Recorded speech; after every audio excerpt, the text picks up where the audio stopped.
Welcome to the show. I'm your host, Patrick Harders. We got another great episode. So much going on. First of all, I just have to say, we're recording this. It's the first day of July. It's hot. It was a hot day today. One question that I'm asked a lot is, do you ever wear sunscreen?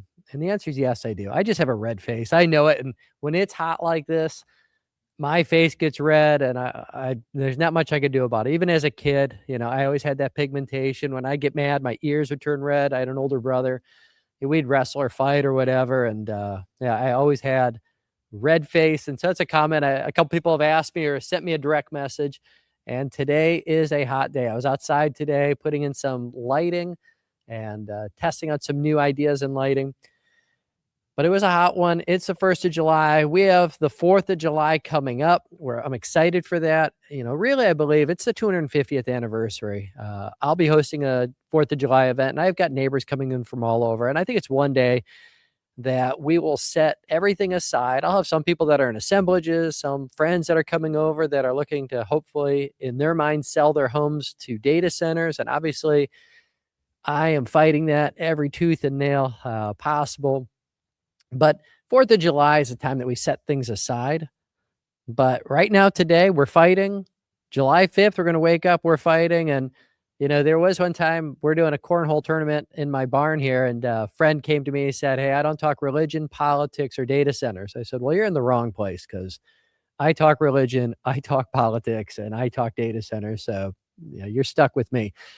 And I'm excited for all the details we're going to be covering in this show. I'm going to talk a little bit about the June 23rd supervisor meeting last Tuesday, the substation at Vint Hill near Braemar, what went on there. But we're not going to get into a lot of details and talk about what the supervisors said in it.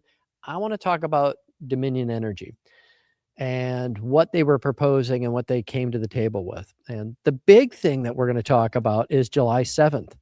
So we have a little holiday break, and it's easy to tune out, just relax. Like, it seems like all we do is talk about data centers. I had a good friend that said, "I'm tired of always fighting. It's always, a road here, a substation there, data centers. Like, why is it always such a struggle in our community?"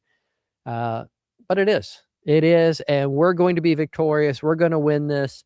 Obviously, Digital Gateway, that was a good 4 or 5 year fight so far. And it's not done yet. It's going to the Supreme Court. We're going to be victorious on that. That's a 22 million square foot data center park. So that's an enormous scale park. That's like what Utah is. The world's up at arms about Utah. We did it first. Prince William County was the first one to really propose a data center of this scale, and it passed. But you, the NIMBYs, the notes out there that have been fighting so much, you made it possible. You fought back, and we are going to preserve and save this area. It's a historic area. It's a beautiful area. It's really one of the last areas in Prince William County. I met with a number of people. I was actually in Loudoun County out in Middleburg and told them a little bit about the area. They knew Lark, and then they said, "Oh, that area of Prince William County, that's a nice area. Hopefully you guys don't destroy it." And I said, we're fighting to preserve it and to save it. And also speaking to environmental groups out west, they said the same thing. Like, we are closely watching everything Prince William County is doing, and it's just crazy what you guys are doing. But our first story, I want to talk about our most recent supervisor meeting. So this was a substation that's being proposed. So there's a small substation on this piece of property. It's near Vint Hill, near Braemar, and they want to expand it to a 10 to 12 acre major substation that's going to be bringing in 500 kilovolts of energy. So it's a very industrial substation. Substations are always industrial, but when they get up to this size and scale, they really belong in a truly industrial area. And instead, because of the data centers that were passed previously, they're looking to put these near homes. And Prince William County is already poor at making decisions and protecting people. In fact, the setbacks in Prince William County are half as much as Fairfax County. So we do a bad job of protecting your homes. Our county does. And we need to strengthen that. We need to look at the industrial sprawl that we've allowed to happen And we really need to mitigate the damages as much as possible. We need people that are willing to say no. So at this supervisor meeting, Braemar showed up, CAPSA showed up, Coalition Protect PWC. They held a press conference. I believe there was 60, 70 people showed up at this press conference. So for a Tuesday evening, just a random Tuesday evening in the summer, to have 60, 70 people showing up just to say that this substation is a bad idea, that's powerful. That's impactful. You know, we look at the recent Woodbridge election, and the supervisor who won, Supervisor LaCroix, only had 1,800 votes. That's on election day turning out. So 60 people showing up, 70 people showing up on a random Tuesday, that's a big statement. So we went into it and we made some jokes saying, these people in Braemar aren't going to feel like the real Prince William County experience. They need to get, kicked around a little bit. They need to feel some losses. And obviously we don't want that, but Prince William County is, you go to a supervisor meeting and you never know what's going to happen. But this one looked promising. This looked good because we had Supervisor Stewart was already basically on record saying he was no. Supervisor LaCroix looked like a no. Out of nowhere on Tuesday afternoon, there was a message dropped on Facebook from Supervisor Bailey that she was a no. And Chair Jefferson also had indicated that she was a no. And she actually gave a talk that she really wanted to be a no. I got a message right before the meeting that Supervisor Gordy was going to defer the vote, and he was going to push for that. I don't get politics. Obviously, in my last podcast, I highlighted Supervisor Gordy as giving probably the best speech that I've ever heard him give, and the best speech at that supervisor meeting. But I'm not sure what happened at this meeting because, I guess I'm not political enough to understand, like, why wouldn't you take the win? In business, if I have an opportunity to get the win, I get the win and I walk away. Real plain and simple. If I'm playing a sport, if I'm wrestling, I have the opportunity to win, I go for the win. So it looked like we had at least 4 votes, maybe 5 votes going for a no. And I think it was important to set the tone to Dominion, because Dominion is a monopoly. They're a huge company. They manage the energy for this entire area, not only our state, but the whole Mid-Atlantic, North Carolina, South Carolina. So they're a huge company. And they are proposing a substation in a totally inappropriate place. They didn't look at the environmental impacts, and they didn't bring experts to the meeting. So should have just been a slam the door on your way out. You lost. This is a bad place to put a substation. We need you to come up with a better place to deliver the energy needed. But one thing that really stuck out in my mind was in 2021, 2022, 2023, we were laughed at by the supervisors for bringing up things like water. I remember our Chair Wheeler at the time said, I am so sick of hearing about water. And this is talking about building data centers on a watershed that guzzle water. They use a lot of water. The other thing we talked about is I think there's going to be blackouts, brownouts, a number of people, Bill Wright, Elena Schlossberg, so many people got up and said, we believe there will be rolling brownouts and blackouts. We are going to turn Virginia into a third world country. We're going to be worse than California. We are going to ruin the energy needs by overdeveloping and building too many data centers without a plan. And literally we were laughed at. They said, they'll figure this out. It won't be an issue at all. But then on Tuesday, Dominion came up to the podium, and what's the backup Supervisor plan? Stewart asked a question. His question was real simple. What's the backup plan? I don't know that there is a good backup plan, because when we've looked at, sort of the solving of the problem that we're trying to solve in terms of the upcoming NERC violations, this site was proposed back in 2022 within the PJM plan as the long-term mitigation for those violations. And so if this was to get turned down, there's sort of short-term implications, long-term implications for not having this facility go forward. sort of short term, you have to find a workaround for, not for the violation that we know is coming.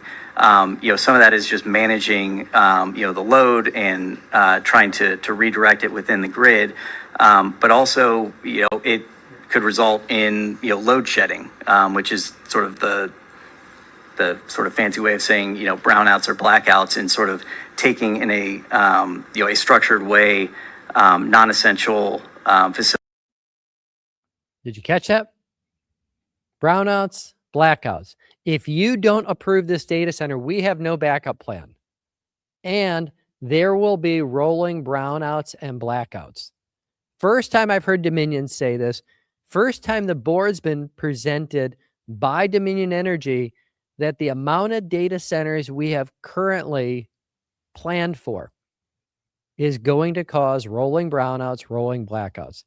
And you must pass this terrible substation, or that's just going to be the consequences, because they don't have a plan. Insane.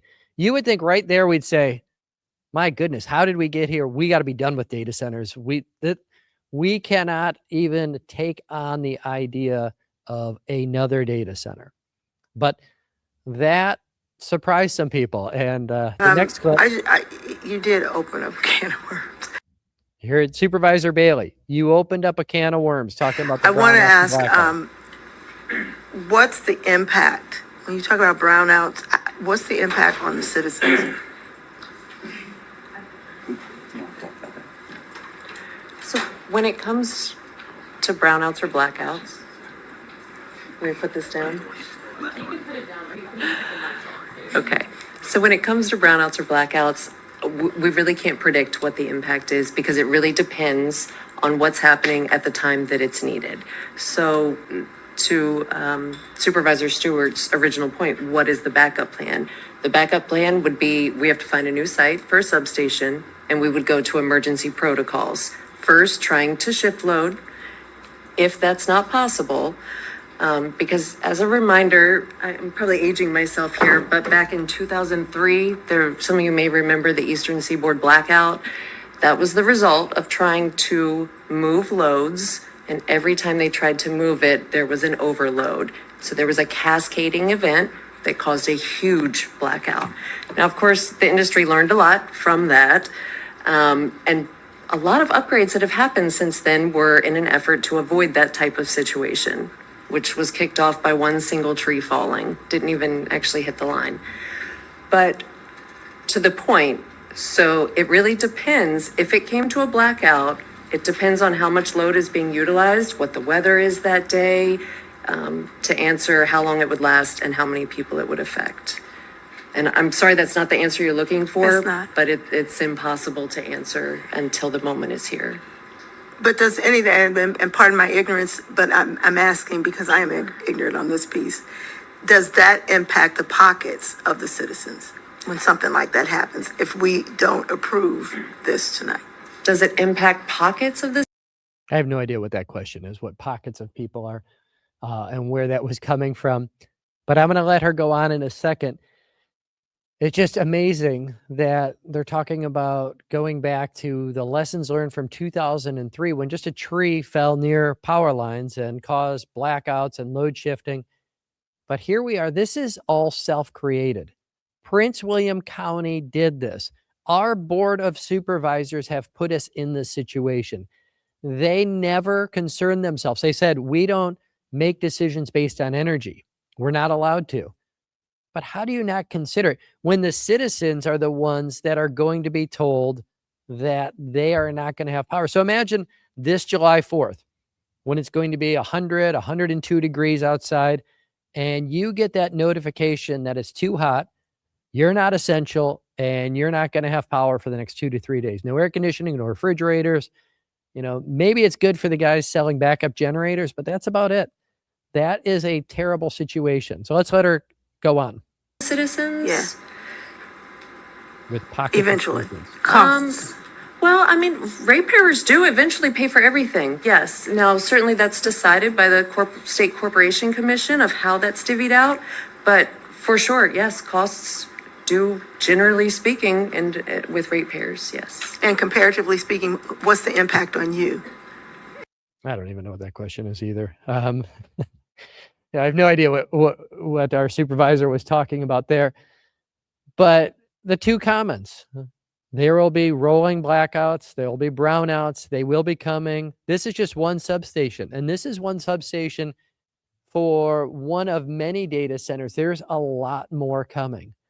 And they're basically saying, if you don't pass every one of these substations, you will be notified that you're not essential and you will lose power. And I love the comment, ratepayers pay this. So you and I pay, Virginia's always had fairly abundant energy. It's been a lot less expensive than other states where we've managed much better than California and other places like that.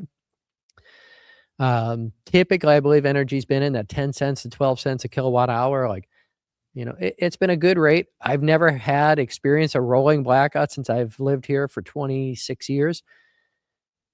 But we brought this on ourselves, and you and I have to pay for this. So we're going to have to pay for the build out. We're going to have to pay for the infrastructure. We're going to have to pay for the industrialization of our communities, building substations up to 100 feet off of a property in a residential community. It's insane. So Supervisor Gordy, who went for the defer for some strange reason, I still have no idea. I had someone I talked to that was close to him and said, well, he's just not political. He's principled. And I have no idea. Go for the win. Like, hey, send a message here. How did they come without a plan? They don't have a backup plan. They didn't bring any experts. Kick their butt out the door. Make an example of them, like come prepared to our meeting, come up with a plan and have a couple backup plans.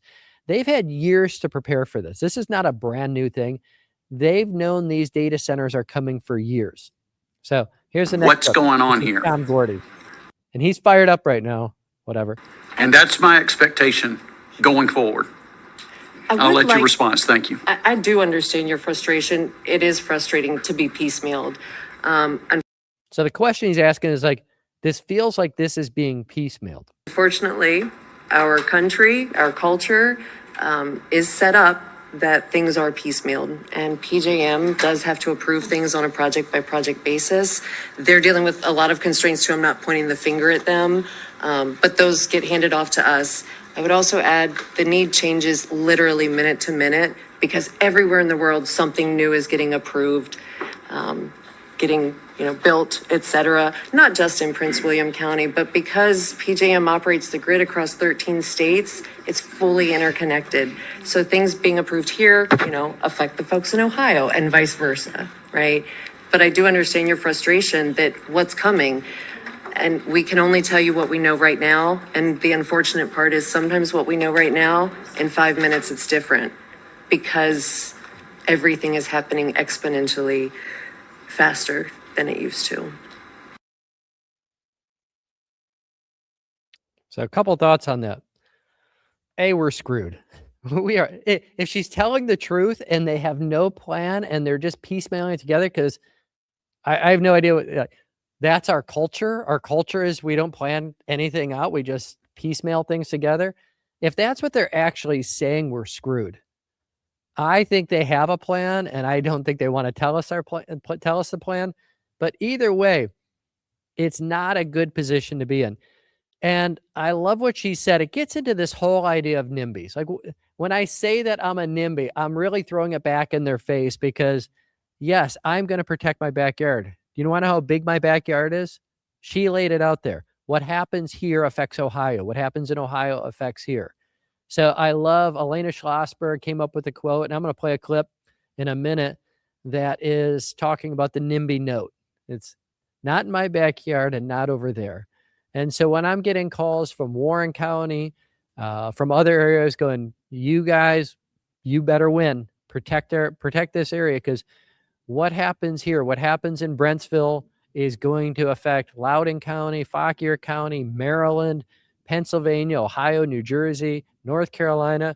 We're going to have power lines coming in from everywhere. And this is a pervasive problem. I was just in Danville.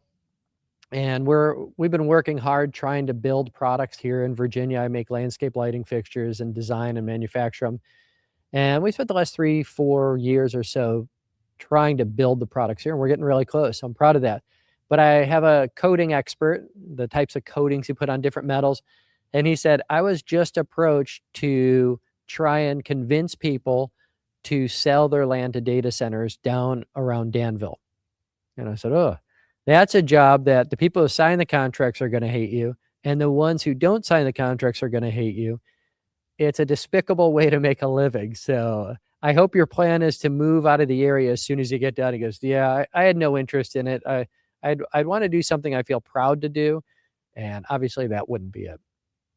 Well, that's not all that's going on in Prince William County. That vote did get deferred. It's going to happen sometime in September, 91 days from that meeting. So Braemar's going to have to show up again. Get used to it. It's Prince William County. You know, getting a win for the first time is very unusual. I told someone the other day, I was like, I think I got the greatest training as a child on what it's like to fight for and advocate in Prince William County, as I grew up a Cubs fan. And my grandfather was a Cubs fan. He lived to be 91, never got to see them win the World Series. My entire childhood, growing up, my young adult life, even as I got older, I never saw the Cubs win. But we always were optimistic. That's where, they called us the lovable losers until we won. 2016, we won the World Series. Great moment. I got to attend one of the World Series games. And I feel like that in Prince William County. I was like, I can't believe we're going to get a win last Tuesday. And then the carpet was pulled out from under us, and we didn't even get that win. We had a for sure win, and we didn't even get it. But we have this data center project coming in. So you all know about the digital gateway. That shocked the world. 22 million square feet of data centers. That's the size of Utah. It's enormous. It's a giant data center. There's nothing like it. You drive around Loudoun County and you look at some of those massive data centers, they are nothing. Nothing is like a 22 million square foot campus. That data center project brought on so much hurt, divided a community, cost the county over $2 million in lawsuits and legal fees. Really, it just damaged so much of the area. It brought so many people together that were advocating to not have this, but it really was a destructive force. And you would think our county would look at that and say, never again.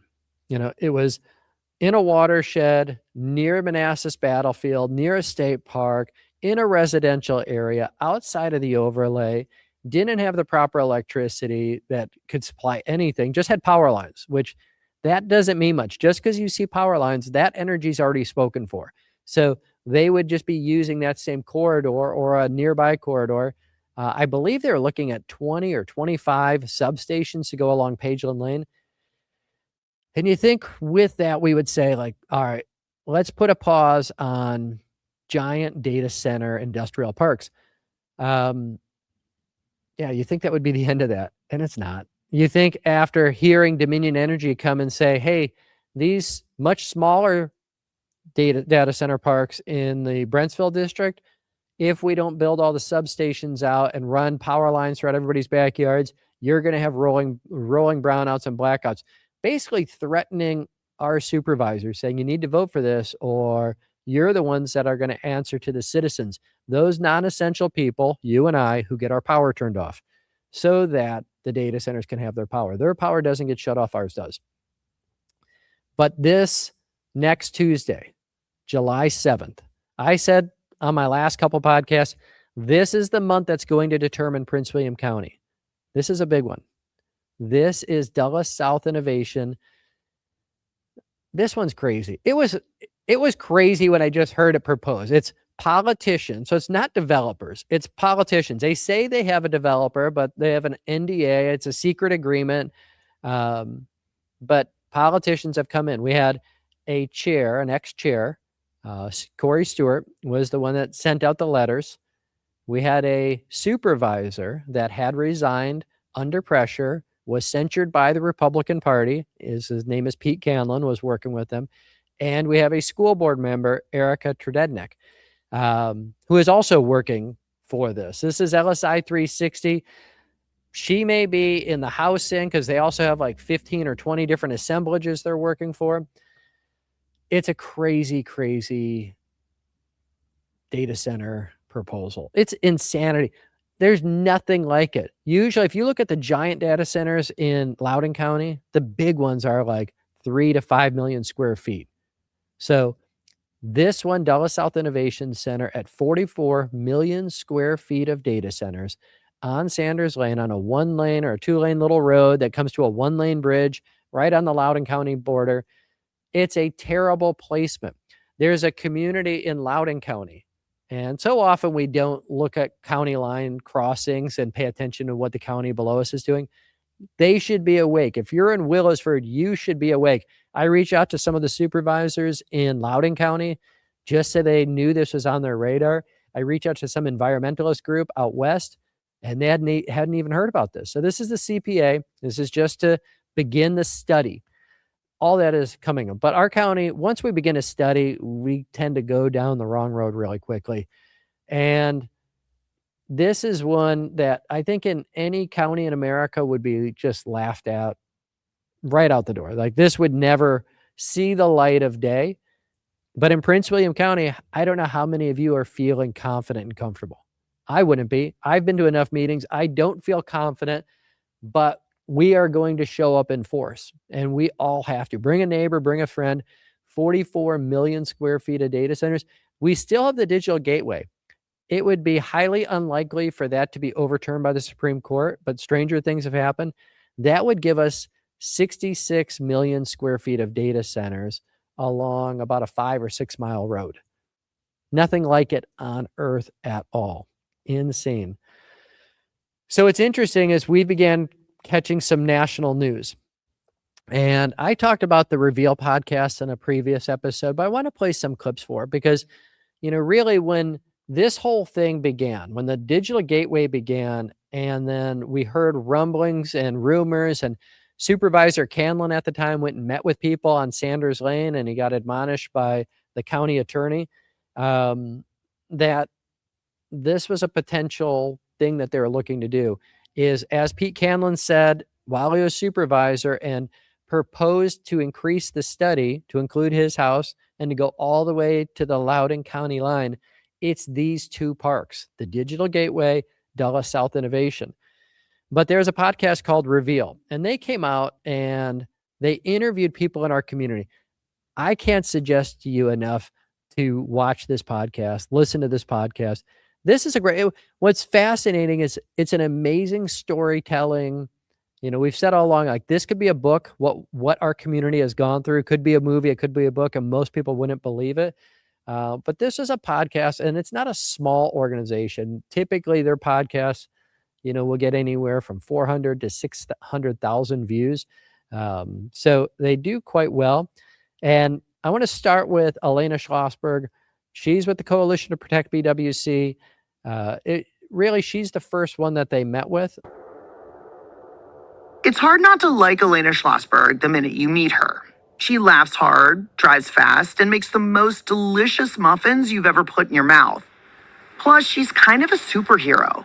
My superpowers are I love to talk, I hate injustice, and somehow I seem to be able to convince people to be hopeful. Well, that's a big quote right there. And I think that there's so many people that have been in these data center fights where a lot of people said, you guys are smiling warriors. And there is, I don't know what it is, but at the core, people hate injustice. People that I associate with, they hate injustice. Elena's one of them. And then how to inspire hope. And the reason I wanted to do a podcast, obviously this doesn't do anything besides take up time, but I enjoy talking about politics and what's going on. And I know a lot of people are busy. You don't have time to go on a Tuesday afternoon or a Tuesday evening to a meeting, but just to inform, but also to give some hope. There is a better way forward. So let's let Elena keep going. And it's worth fighting. One more. You have amazing hair. That is true, and I have really good hair. Before she became perhaps the most recognizable anti-data center activist in Virginia, Elena did hair and makeup for TV news. Then she became a middle school counselor, and God love her for that. Elena lives in Prince William County, a bucolic expanse of Virginia suburbs 35 miles outside of Washington, D.C. Elena loves where she lives, She and her husband built their home on 10 acres of rolling land, and nothing disturbed her rural paradise. Until the data centers started creeping in more than a decade ago. It started with a proposed transmission line that threatened her property. And I'm like, oh no. Oh no, no, no, no, no. Mm-mm. You have effed with the wrong person. And before you go thinking that Elena is just a NIMBY with good hair and too much time on her hands, allow her to disabuse you. There's NIMBY and there's Note. And Note is not over there either. So important for us, the citizens, the people, to stick together. 4 seasons in Prince William County. We have your back. You've showed up for our events. We show up for yours. Braemar, we show up to the substation fight because we know we're next. And so, when we say not in my backyard, when people call us NIMBYs, I don't get offended with that. And I love to say, I'm also going to fight over there. And you're going to fight over here and there. And we are going to have each other's back and protect each other. And this part of the episode, Elena... for it. So where we're going now is Tippett Cemetery, a historic African-American cemetery that is surrounded by data center development. Oh. This is going to bum me out. Tippett Hill Cemetery sits on land date back to the 1700s.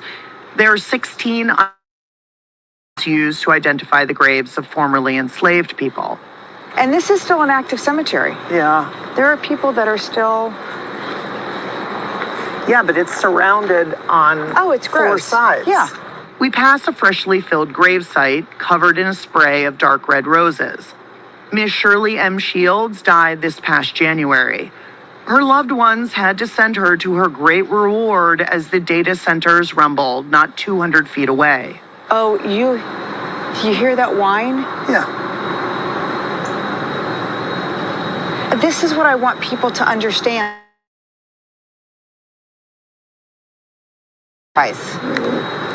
This is happening to communities. Parks. It's happening next to battlefields. It's happening everywhere. There is no place that is sacred. For it. There's no place that is sacred.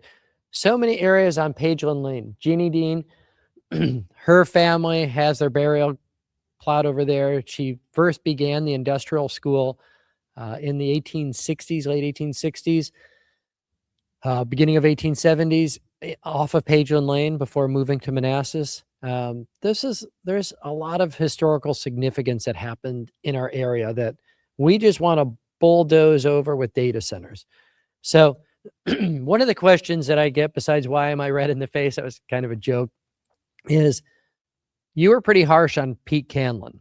And I was, that was a man that I supported and, someone that I campaigned for and helped bring people to the polls to get him elected. He had our back. And in the end, I went after Pete. I did file a criminal investigation on him because I thought what he did was wrong. And some people said, I get it. He was just selling his property to data centers. Like, if somebody came and offered you that much money, are you saying you wouldn't take it? And obviously, my story. I was offered money. I didn't take it. I don't think we should be bought, especially with speculative land deals. That's not where I really had my problem with Pete. And my issue was that he remained on as the supervisor with the inability to vote, that took that Gainesville's precious vote, that one we really needed to fend off the digital gateway, to fend off, it's right at the beginning. We could have stopped the CPA right at the beginning, but he sat there with his hands in his pockets, not able to do anything because he was under contract. I think at the time he was advocating for it, but this journalist goes through and tells the story. So I want you to hear. A couple of months ago, Jessica Grove. I want you to hear Jessica Grove. She is interviewed first. They start this podcast off with this, and it's her reaction to him. And this is the way I felt too. And so many people look at me. Was at her son's middle school basketball game, watching her kid shoot around with his coach during pregame. And this guy walks in, and my heart immediately skips a beat because I instantaneously know who it is. And he does not have a child on the other team. He does not have a child on my son's team. And I was like, what the fuck is he doing here? Like, I started to sweat. My blood pressure started to rise. In Jessica's mind, this guy had no business being at the basketball game or really any community event. So Jessica did something about it. She walked across the basketball court. And I said, you are never, ever to be anywhere near any of my family members under any circumstances. Now, this might feel extreme. The guy's just sitting watching hoops. He wasn't bothering anybody. But that wasn't how Jessica saw it. This guy was Jessica's former county elected official, but she didn't want him here. Not after he broke a critical campaign promise.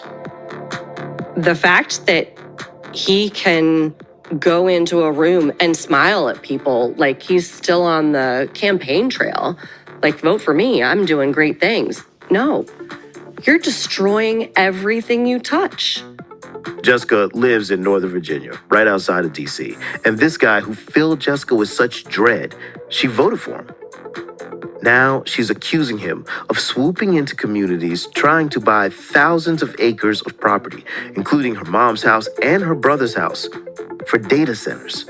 But not just one or two data centers. If this guy succeeds, the neighborhood where Jessica grew up will instead morph into a part of the largest collection of data centers in the world.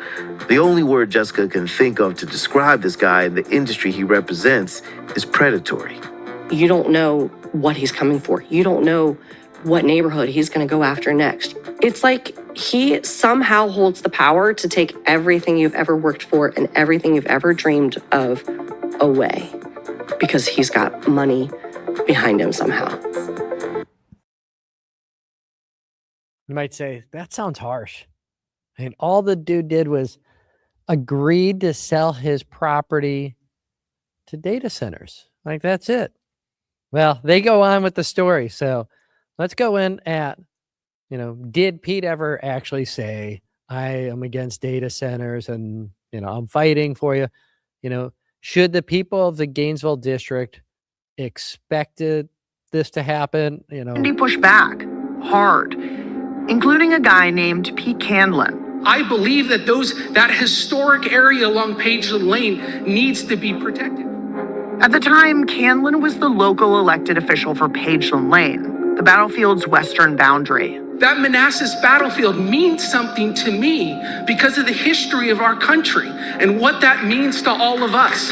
And so, in order for the data center companies to get the zoning change from farmland and residential to industrial, they would have to go through Candlin. And Candlin, the most senior member of the county's board of supervisors, didn't seem too keen on data centers. I do want to be very clear, at least my perspective on things. We don't owe the data centers anything.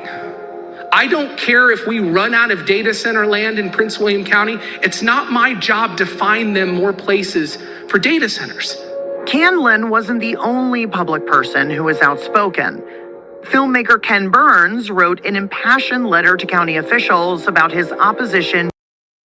Yeah, so we did have some star-studded events and people come out and speak on behalf. And boy, it was tough getting the word out at the beginning. But that was Pete Candlin on the campaign trail. So you're talking in that 2018 time period, right in there where, like somebody's got our back. Somebody is going to help us in this fight. And so he had great support. Now they get into the second part of the story. By organizing community. So they're talking about assemblages.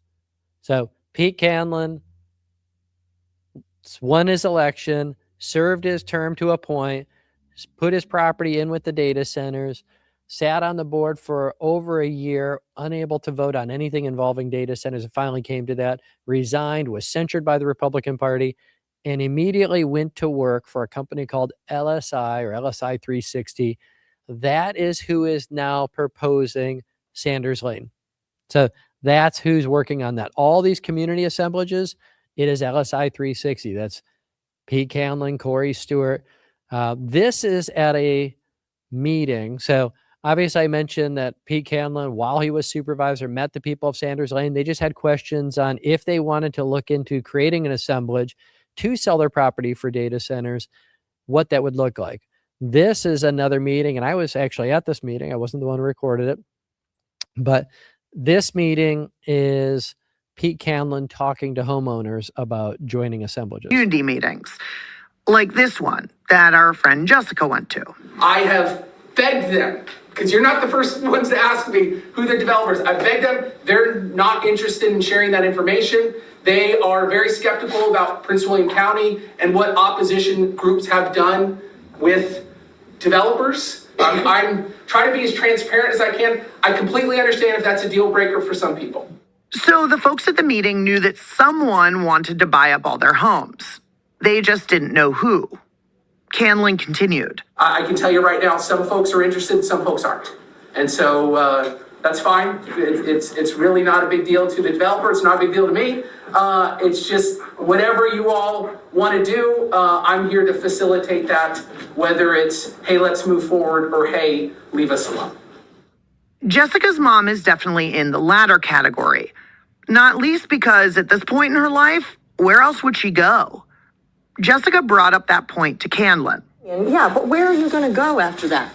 Where in Prince William County can any of us go where we would get anything remotely similar to this?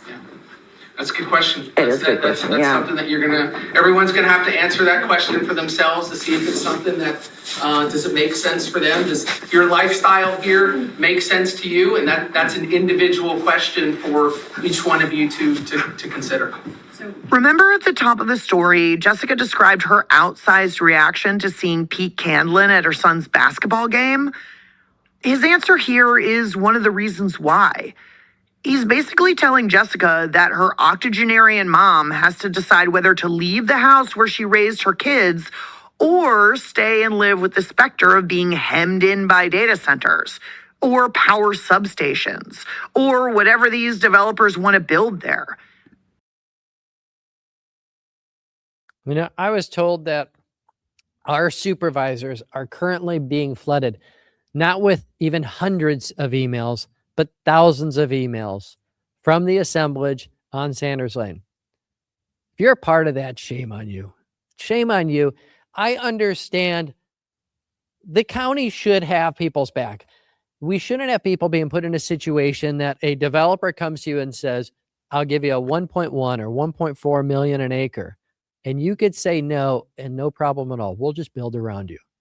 They put people in such a bad situation.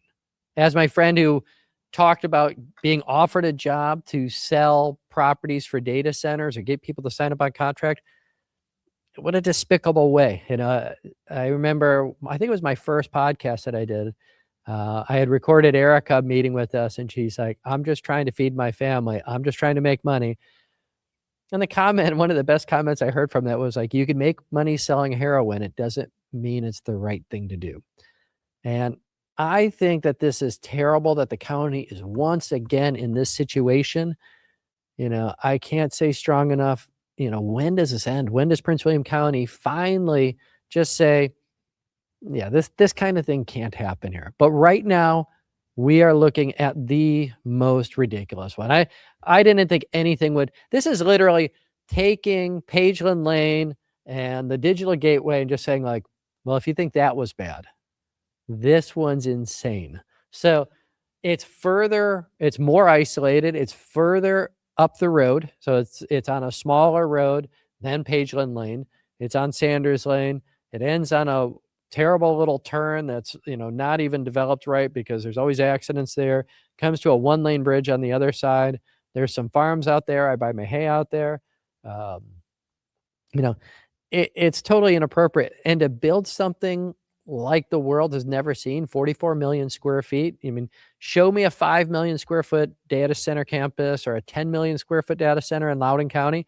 You won't see something like that. 44 million square feet after hearing what we just heard from Dominion. I want to play a final clip here, and give my final admonition.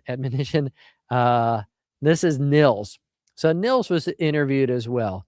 What's interesting about Nils is he lives on Sanders Lane.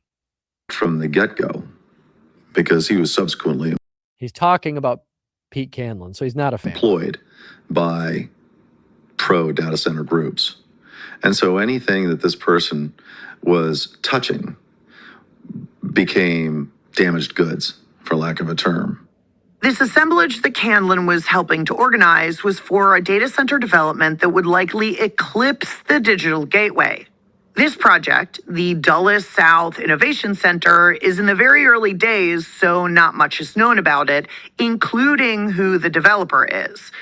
What is known is that the project's proxies were offering up a lot of money to homeowners, way more than the digital gateway. What kind of money were they offering up this way per acre?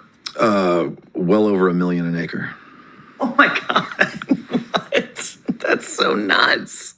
Do you love when people hear about our community and they're like, that's insane. That's nuts. Nils's offer is double what Lynn got. And if you do that math in your head, that's more than $3 million that they offered him. Nearly 4 times what his property is worth. Did you consider, they're offering me a decent amount of money. Did you think maybe I'll do it? I did consider it because I don't think anybody wants to be that outlier. But if you look at it from the perspective that you don't want to be complicit in the degradation of the community, I couldn't in good conscience go with it. I mean, what happens, happens, but I'm not intent on caving here. After initially turning down the offer, Nils got a letter from a lawyer working for the data center. We could guess who that lawyer is. It read, It's a lawyer that's involved in every single data center development in our area. "We remain fully committed to thoughtfully designing the project around your property. In layman's terms, if you don't sell, we will surround you with data centers." Of the more than 250 homes in this new assemblage, Nils says that at least 90% have signed an agreement to sell. A little more than a year ago, Jessica's mom got a letter inviting her to a meeting. It was about creating yet another assemblage. These are absolutely out of control. So that was, I think this came out in May.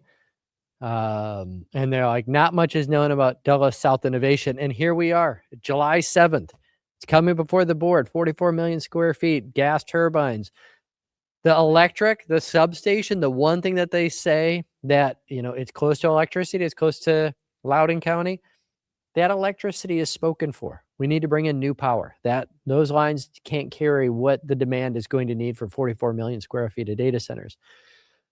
So I don't get mad at the people in the assemblages. Like I said, I'm inviting friends over that are in the assemblages for the 4th of July.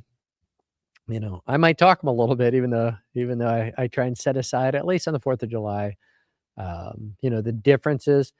But I wish more people were like Nils. That's a heroic stance to take. That's one thing that I say, good for him. He's not going to engage in the degradation of his community. Now what we need is your supervisor, whether it's Supervisor Stewart or Gordy or Supervisor Vega, LaCroix, even Supervisor Bailey, Bodie, Supervisor Vega, angry. Yeah, we can wish and dream, but come on, I don't think we've had one that he's voted against, but maybe something had happened. And especially, Chair Jefferson, this is one thing she ran on. So this should be a no-brainer. This should be a slam dunk, a message out to these developers, to these assemblages, that it's not business as usual. It's not hyperscale. Just throw as much crap against the fan and see what sticks. Like, we need to have a very strong message, and we need to say no. This is, one of the last fights. We have Cat Harpin Valley coming later in July. We need to be victorious on each of these. We need to defeat that substation in Braemar or near Braemar. We need to, there's no doubt we need to beat the Dulles South Innovation. If not, the entire universe is people are going to forget about Utah it'll be back on Prince William County, and they will be talking about the potential 22 million square feet and 44 million square feet of data centers right next to it. Insane. So I believe we're going to win this, but we need everybody to show up. We can't take it easy. You can't relax. We don't have any victories really under our belt at the board that we could say, hey, I have confidence this is going to go well, until we start getting some wins. Until, I put out a cartoon, and it was from a talk that Bill Wright gave years ago with Lucy holding the football with the word no on it, and PCW, Prince William County, the supervisors, that they're hopefully going to say no, but until we actually get that moment, we're going to be stuck with things like this. So call your supervisor, encourage them. This is not about people wanting to sell their houses. They could put their house for sale. Same with Catarpin Valley. They could put their house for sale. This is for a destruction of a community. This one is the worst one of all. We need to fight. We need to say, this is actually in my backyard, not in my backyard. Four Seasons, the rest of you, all you throughout Prince William County, Loudoun County, Warren County, I don't care where you're at, Fauquier County, you need to say no.